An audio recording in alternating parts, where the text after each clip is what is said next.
Friends, आज आपण या व्हिडिओमध्ये इयत्ता 10वी बोर्ड परीक्षा 2026 आणि या एक्झाममध्ये इतिहास व राज्यशास्त्र पेपर 16 मार्च रोजी होणार आहे आणि या पेपर संदर्भात सविस्तर चर्चा आपण या व्हिडिओमध्ये करणार आहोत. विद्यार्थी मित्रांनो, तुम्ही जर या चॅनलवर नवीन असाल किंवा चॅनल सबस्क्राईब केलं नसेल तर चॅनल सबस्क्राईब करा, तसेच बेल आयकॉन दाबायला विसरू नका आणि व्हिडिओ लाईक करा. विद्यार्थी मित्रांनो, आता आपण व्हिडिओला सुरुवात करूया. सुरुवातीला काही सूचना या प्रकारे दिलेल्या असतात, व्यवस्थित वाचायच्या आहेत. पहिल्या पेजवरती पूर्ण सूचना दिलेल्या असतात, त्या तुम्ही वाचायच्या आहेत. त्यानंतर आता आपण पहिला प्रश्न काय आहे तो बघूया. पहिला प्रश्न असतो, पहिला प्रश्न त्यामधला अ, दिलेल्या पर्यायांपैकी योग्य पर्याय निवडून विधाने पूर्ण करा. पूर्ण विधाने लिहायची आहेत. विज्ञान आणि गणित पेपरला आपण फक्त पर्याय लिहितो, परंतु इतिहास पेपरला रिकाम्या जागा लिहून त्याला अंडरलाईन करायची आहे, हे मात्र लक्षात ठेवा. जर तुम्ही फक्त पर्याय लिहिलात तर अर्धा गुण मिळेल आणि विधान लिहून आणि त्या रिकाम्या जागा व्यवस्थित भरून त्याला अंडरलाईन केलात तर 1 मार्क्स तुम्हाला मिळेल. तर विज्ञान आणि गणितचा पॅटर्न या पेपरसाठी लागू करू नका. म्हणजेच काय माहिती आहे, गणित आणि विज्ञानला आपण पर्याय लिहितो, यामध्ये विधान लिहून विधानामध्ये व्यवस्थित तो शब्द लिहून त्याखाली अंडरलाईन करायचं आहे, हे लक्षात ठेवायचं आहे. ओके. पहिला प्रश्न, भारतातील पहिले इंग्रजी वर्तमानपत्र डॅश यांनी सुरू केले, तर जेम्स ऑगस्टन हिकी याने. ओके. नेक्स्ट, दुसरा, भारतीय पुरातत्व सर्वेक्षण खात्याचे पहिले सरसंचालक डॅश हे होते. अलेक्झांडर कमिंगहॅम हे पहिले सरसंचालक होते. ओके. विद्यार्थी मित्रांनो, एकूण 3 रिकाम्या जागा असतात. या 3 पैकी 3 सहज मार्क्स मिळू शकतात. तिसरी रिकाम्या जागा काय आहे बघा, कोलकाता येथे डॅश हे भारतातील पहिले संग्रहालय होय, तर नाव आहे भारतीय संग्रहालय. ओके. नेक्स्ट प्रश्न पहिला ब, 3 गुणांसाठी आहे. चुकीची जोडी ओळखायची आहे. यामध्ये 4 पैकी 3 जोड्या बरोबर असतात आणि 1 जोडी चुकीची असते. ती चुकीची जोडी आपल्याला ओळखायची आहे. यामध्ये तिसरी जोडी ही चुकीची आहे. त्यानंतर दुसरा बघा, मल्लखांब शारीरिक कसरतीचा खेळ, कबड्डी मैदानी खेळ, आईस हॉकी साहसी खेळ आणि आट्यापाट्या तुम्हाला माहिती आहे हा बैठे खेळ आहे का, तर नाही. म्हणजे आट्यापाट्या हे बैठे खेळ नाही, म्हणून ती चुकीची जोडी आहे. ओके. नेक्स्ट तिसरा, या ठिकाणी 4 जोड्या त्यापैकी बाहुमाजन ज्ञानोदय ही जोडी चुकीची आहे. ओके. म्हणजे पहिला प्रश्न किती गुणांचा होता, 6 गुणांचा. 3 अधिक 3 हे 6 मार्क्स तुम्हाला सहज मिळणार आहेत. ओके. त्यानंतर दुसरा प्रश्न बघूया काय दिलं आहे. कृती हा सुद्धा ऑब्जेक्टिव्ह प्रश्न असतो. 2 दिलेल्या सूचनेनुसार कृती पूर्ण करा. कोणतेही 2. ओके. इतिहास विषय याच प्रकारे कृत्या असतात, त्यामुळे व्यवस्थित करून ठेवायचे आहेत. इतिहास विषयाशी संबंधित कोशांच्या संदर्भातील पुढील कालरेषा पूर्ण करा. पहिले 1876 म्हणजे बरोबर तिथे लिहायचं आहे. नंतर 1932 तिसरी जोडी अचूक लिहायची आहे. 1937 आणि खाली दिलं आहे भारतवर्षीय प्राचीन ऐतिहासिक कोश. 32ला भारतवर्षीय प्राचीन ऐतिहासिक, नंतर प्राचीन कोश चरित्रकोश. नंतर 1937ला भारतवर्षीय मध्ययुगीन चरित्रकोश, मध्ययुगीन नंतर अर्वाचीन येतो. ओके. म्हणजे 1946ला भारतवर्षीय अर्वाचीन चरित्रकोश. या प्रकारे ही कृती पूर्ण आपल्याला लिहायची आहे. त्यानंतर दुसरी कृती बघूया. पुढील संकल्पचित्र पूर्ण करा. विदेशी मैदानी खेळ. विद्यार्थी मित्रांनो, हे 4 खेळ दिसत आहेत, त्यापेक्षा तुम्ही वेगळे खेळ लिहू शकता. वेगळे विदेशी खेळ लिहिलात तरी चालेल, फक्त हे तुम्ही उत्तर लिहून दिले तेच खेळ पाहिजे अशी काही अट नाही. इतर कोणतेही विदेशी खेळ लिहिला, मैदानी पाहिजेत, मैदानी असतील चालतील, मैदानी खेळ लिहू शकता. इथे काय दिलं आहे, टेबल टेनिस हा आपला खेळ नाही, बॅडमिंटन सुद्धा नाही, हॉकी. ओके. नंतर क्रिकेट हा सुद्धा विदेशी खेळ आहे. त्याप्रकारे तुम्ही बेसबॉल वगैरे या प्रकारचे अनेक विदेशी खेळ लिहू शकता. क्रिकेट हा आपला विदेशी खेळ आहे. ओके. नंतर पुढील संकल्पचित्र पूर्ण करा. मूर्त सांस्कृतिक वारसा. यामध्ये काय काय आहेत, प्राचीन स्थळे येऊ शकतात, वास्तू, वस्तू वेगवेगळ्या आहेत. ओके, हस्तलिखित तसेच शिल्पे यापेक्षा वेगळे सुद्धा सांस्कृतिक वारसे असणारे खूप वारसा आपल्याला आहेत. त्यापैकी 4 लिहायचे आहेत. तुम्ही या व्यतिरिक्त सुद्धा लिहू शकता. उदाहरणार्थ शिल्पे, चित्रे इत्यादी तुम्ही लिहू शकता. ओके, नेक्स्ट थोडक्यात टिपाल्या. कोणत्याही 2 किती गुण आहे? 4 गुण आहेत. त्यातले पहिले वंचितांचा इतिहास. वंचित दुर्लक्षित. ओके, काय लिहिता येईल? उत्तर बघूया.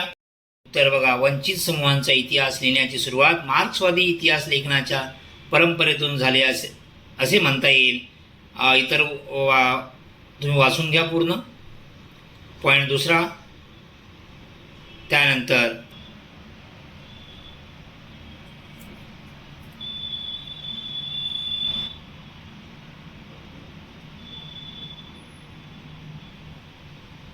ओके 8 मुद्दे लिहा. यापैकी कोणतेही 4 तुम्ही मुद्दे लिहायचे आहेत. आपण 8 मुद्दे पाहिलेत, कारण 2 मार्क्ससाठी जास्तीत जास्त 4 मुद्दे लिहिणे आवश्यक आहेत. या 8 मुद्द्यांपैकी तुम्ही 4 मुद्दे लिहू शकता. नेक्स्ट दुसरी टीप आहे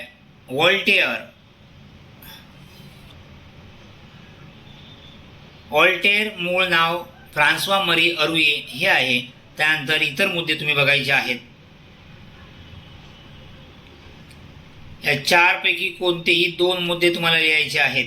ओके, कोणतेही 2 मुद्दे 2 गुणांसाठी लिहू शकता. तिसरे आहे लुव्र संग्रहालय. पॅरिस शहरातील लुव्र संग्रहालयाची स्थापना इसवी सनाच्या 18व्या शतकात झाली. त्यानंतर पुढचे मुद्दे तुम्ही वाचायचे आहेत. तिसरा मुद्दा, चौथा मुद्दा, 5वा आणि 6वा मुद्दा. या 6 मुद्द्यांपैकी 2 मुद्दे लिहायचे आहेत. ओके, 6 मुद्द्यांपैकी 2 मुद्दे लिहिलात तरी तुम्हाला 2 मार्क्स मिळतील. प्रश्न तिसरा, पुढील विधाने सकारण स्पष्ट करा. कोणतेही 2 लिहायचे 4 गुण आहेत. आपण आपला नैसर्गिक आणि सांस्कृतिक वारसा जपला पाहिजे. याचं कारण आपल्याला थोडंसं बघा, विचार करून जर लिहिलात ना तरी आपण सहज उत्तर बरोबर येऊ शकतं. ओके, याचं उत्तर कशा प्रकारे लिहिता येईल ते बघूया. आपल्या देशाला नैसर्गिक समृद्धी आणि संपन्न अशा ऐतिहासिक स्थळांचा वारसा लाभलेला आहे. या वारशाचे नैसर्गिक आणि मानवनिर्मित असे 2 प्रकार आहेत. तिसरा चौथा मुद्दा वाचायचा आहे आणि या 4 मुद्द्यांपैकी कोणतेही 2 मुद्दे तुम्ही लिहू शकता. त्याला 2 गुण तुम्हाला मिळतील. वर्तमानपत्रांना इतिहास या विषयाची गरज पडते. काय कारण लिहायचं आहे? कारण काय असेल तर वर्तमानपत्रांना रोजच्या ताज्या बातम्या वाचकांपर्यंत पोचवित असताना बातमी मागची बातमी सांगावी लागते. अशावेळी वर्तमानपत्रांना इतिहासाची गरज पडते. बातमी मागची बातमी, अगोदरची म्हणजे इतिहास झाला. ओके, उत्तर बघा या प्रकारे तुम्ही लिहू शकता. पहिला मुद्दा, दुसरा मुद्दा, तिसरा मुद्दा, या ठिकाणी चौथा मुद्दा. कोणतेही 2 मुद्दे 2 गुण. ओके, नेक्स्ट खेळण्याद्वारे. तिसरा प्रश्न, खेळण्याद्वारे इतिहासावर प्रकाश पडतो. काय कारण असेल? उत्तर बघा. खेळण्यातून इतिहास आणि तंत्रज्ञानाची प्रगती यावर प्रकाश पडतो. धार्मिक आणि सांस्कृतिक परंपरा समजतात. दुसरा मुद्दा वाचा. तिसरा, चौथा आणि या 4 मुद्द्यांपैकी तुम्ही कोणतेही 2 मुद्दे लिहू शकता. ओके, कोणतेही 2 मुद्दे लिहिला तरी 2 गुण मिळणार.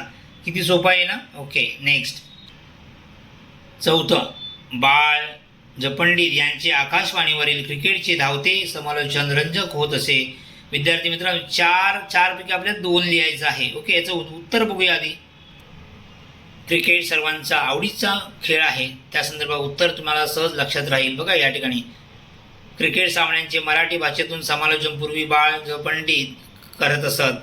हे समालोचन करताना बाळ पंडित त्या मैदानाचा इतिहास, खेळाडूंचा इतिहास, खेळाशी संबंधित असणाऱ्या आठवणी व पूर्वीचे विक्रम यांची माहिती देत असत. त्या बघा आणखी 3 मुद्दे आहेत. त्यापैकी तुम्ही कोणतेही 2 मुद्दे लिहा, 2 गुण मिळतील. चौथा प्रश्न सर्वांचा आवडता प्रश्न. कारण का हा चौथा प्रश्न उतारा वाचून त्याखाली उत्तरे लिहायची असतात आणि उत्तरे ह्या त्या उतार्यामध्येच पॅसेजमध्येच असतात आणि सोपी असतात. बघा या ठिकाणी हा पॅसेज दिलेला आहे, व्यवस्थित वाचायचा आहे. आणि त्याखाली पहिला प्रश्न, सोहगवडा ताम्रपट कोठे सापडला? पहिल्याच ओळीत आहे. हा ताम्रपट सोहगवडा जिल्हा गोरखपूर उत्तर प्रदेश येथे सापडला असं लिहिला तरी चालेल. पहिलीच ओळ. सोहगवडा ताम्रपट उत्तर प्रदेशातील गोरखपूर जिल्ह्यात सोहगवडा येथे सापडला. दुसरा, सोहगवडा ताम्रपटावरील कोरीव लेख कोणत्या लिपीमध्ये आहे? तर दुसऱ्या ओळीमध्येच उत्तर आहे, ब्राह्मी. ब्राह्मी लिपीत आहे. ताम्रपटावर कोरीव लेख ब्राह्मी लिपीत आहे. दुसरी ओळ. ओके. त्यानंतर सोहगवडा ताम्रपटाचे इतिहासाचे साधन म्हणून महत्त्व स्पष्ट करा. ह्या मधल्या लाईन जर व्यवस्थित लिहिलात तरी तुमचं उत्तर तयार होईल. ओके. व्यवस्थित उत्तर काय आहे बघूया.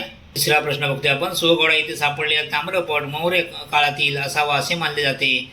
दुसरा मुद्दा, हे लेख ब्राह्मी लिपीत असून लेखाच्या सुरुवातीस असलेले चिन्हे प्राचीन आहत नाण्यांवरही आढळतात. तिसरा, चौथा, पाचवा वाचा. त्यापैकी कोणतेही 2 मुद्दे लिहायचे. 2 गुण सहज मिळतील. ओके. त्या पॅसेजमध्ये 2 गुण, 2 लाईन व्यवस्थित उचला, व्यवस्थित असणाऱ्या आणि त्या लिहायच्या आहेत. त्यामुळे 2 गुण तुम्हाला सहज मिळतील. प्रश्न 5वा. पुढील प्रश्नांची सविस्तर उत्तरे लिहा. कोणतेही 2, 6 गुण आहे. 3 मार्क्ससाठी 1. 4 पैकी 2 सोडवायचे आहेत. किती सोपं आहे. ओके. पहिला प्रश्न आहे, उपयोजित इतिहासाचा वर्तमान काळाशी कसा सहसंबंध असतो? उत्तर बघा, भूतकाळाचे मूर्त आणि अमूर्त स्वरूपातील अनेक अवशेष वर्तमान काळात अस्तित्वात असतात. त्यांच्याबद्दल आपल्या मनात कुतूहल व आत्मीयता असते. दुसरा, तिसरा मुद्दा वाचायचा आहे. चौथा, पाचवा, 6वा मुद्दा वाचायचा आहे. 6 पैकी कोणतेही 3 मुद्दे लिहायचे आहेत. 3 गुण मिळतील. ओके. किती सोपं आहे मित्रांनो. सहज तुम्हाला आउट ऑफ मार्क्स मिळू शकतात असा हा इतिहास पेपर आहे. दुसरा प्रश्न आहे, आकाशवाणीचा इतिहास लिहा. आकाशवाणी बघा, स्वातंत्र्यपूर्व काळात 1924 मध्ये इंडियन ब्रॉडकास्टिंग कंपनी IBC नावाने दर दिवशी कार्यक्रमाचे प्रसारण करणारे खाजगी रेडिओ केंद्र सुरू झाले होते. त्यानंतर पुढे दुसरा, तिसरा पॉईंट वाचायचा आहे. चौथा पॉईंट, 5वा पॉईंट, 6वा पॉईंट, 7वा पॉईंट वाचायचा आहे. आणि यापैकी कोणती 3 मुद्दे लिहायचे. 3 मुद्दे लिहिलात तरी 3 गुण तुम्हाला सहज मिळतील. मैदानी खेळ व बैठे खेळ यांच्यातील फरक स्पष्ट करा. विद्यार्थी मित्रांनो, सहज उत्तर तुम्ही स्वतःसुद्धा लिहू शकता. मैदानी खेळ माहिती आहेत आणि बैठे खेळ माहीत आहेत. बघा उत्तर बघा काय. बैठे खेळ बसून खेळण्याचे खेळ, तर मोकळ्या मैदानात किंवा पटांगणात खेळल्या जाणाऱ्या खेळांना मैदानी खेळ म्हणतात. कोणताही विद्यार्थी सहज लिहेल. बघा उत्तर. या ठिकाणी वेगवेगळी उदाहरणं दिली आहेत. तुम्ही तुमचं उदाहरणं लिहिलात तरी चालेल. मैदानी खेळांची उदाहरणे आणि बैठ्या खेळांची उदाहरणे वेगवेगळी तुम्हाला आठवतील तशी द्यायची आहेत. पर्यटन आणि आतिथ्य क्षेत्रात इतिहासाच्या विद्यार्थ्यांना कोणत्या व्यावसायिक संधी उपलब्ध आहेत? बघा उत्तर, पर्यटन हा रोजगार निर्माण करणारा उद्योग होऊ शकतो. दुसरा, तिसरा पॉईंट वाचायचा आहे.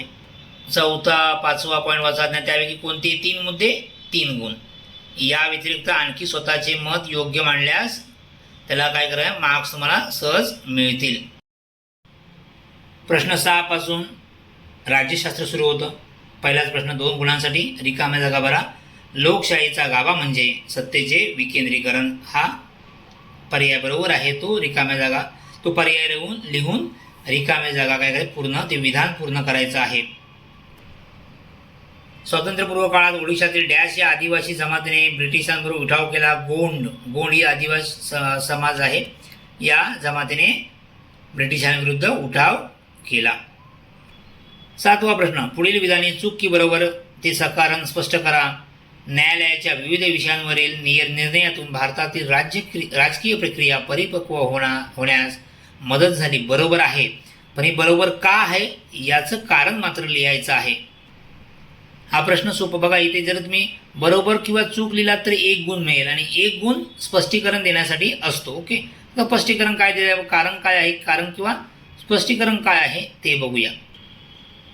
पहिलं बघा, वाचून घ्या. संविधानातील मूलभूत हक्कांद्वारे नागरिकांना मिळालेले संरक्षण अर्थपूर्ण करण्याच्या दृष्टीने न्यायालयाने अनेक निर्णय दिले आहेत. दुसरा मुद्दा वाचून घ्या. दुसरा, एखाद्या घटक राज्यात केव्हा व किती टप्प्यात निवडणुका घ्यायच्या हे राज्य सरकार ठरवते. चूक. कोण ठरवतं? निवडणूक आयोग. त्यामुळे हे विधान चूक आहे. त्याचं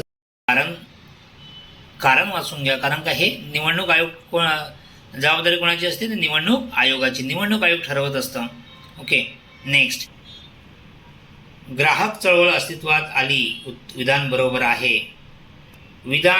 विधान का बरोबर आहे ते एकदा वाचून घ्या. यातील काही स्पष्टीकरण आपण 2-3 मुद्द्यात केला तरी तुम्हाला 1 मार्क सहज मिळेल. प्रश्न 8, पुढील संकल्पना स्पष्ट करा. कोणतीही एक संकल्पना स्पष्ट करायची आहे. 2 गुण आहे. पहिले, बहुपक्ष पद्धती. वाचून घ्या उत्तर. भारतात बहुपक्ष पद्धती अस्तित्वात आहे. दुसरी संकल्पना आहे जलक्रांती.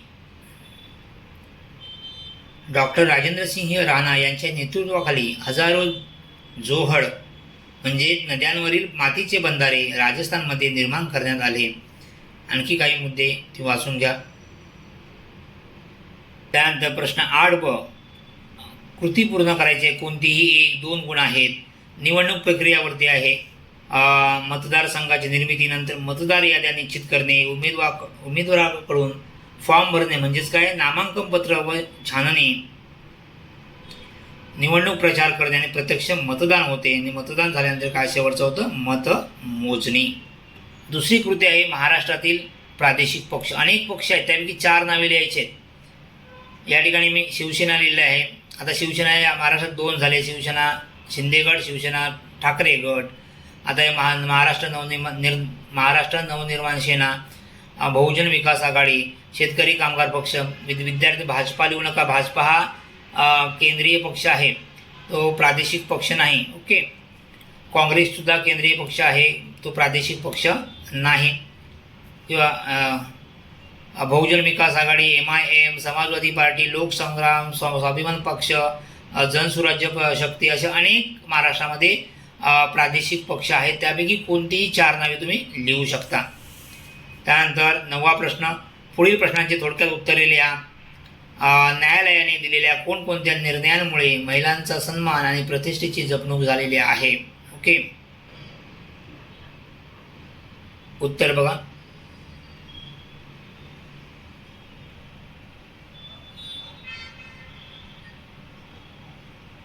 महिलांसाठी राष्ट्रीय महिला आयोग स्थापन करण्यात आला. राज्यामध्येही राज्य महिला आयोग आहे. ओके. घरगुती हिंसाचारापासून महिलांना संरक्षण देणारा कायदा हे लोकशाहीकरणाला पोषक असलेले पाऊल आहे. या प्रकारे हे उत्तर लिहिता येईल. शेवटचा प्रश्न 9वा हा शेवटचा प्रश्न आहे. त्यातली दुसरा प्रश्न 2 पैकी 1 सोडवायचा आहे. चळवळीला खंबीर नेतृत्वाची गरज का असते? नेतृत्व म्हटलं की चळवळ म्हटले की नेतृत्व असणं खूप गरजेचं आहे. योग्य नेतृत्व चळवळ यशस्वी करते. तर उत्तर बघूया. उत्तर वाचा. चळवळीला नेतृत्व असते, नेतृत्वामुळे चळवळ क्रियाशील राहते. तसेच खंबीर नेतृत्व असेल तर चळवळ परिणामकारक होते. यामुळे चळवळीला खंबीर नेतृत्वाची गरज असते.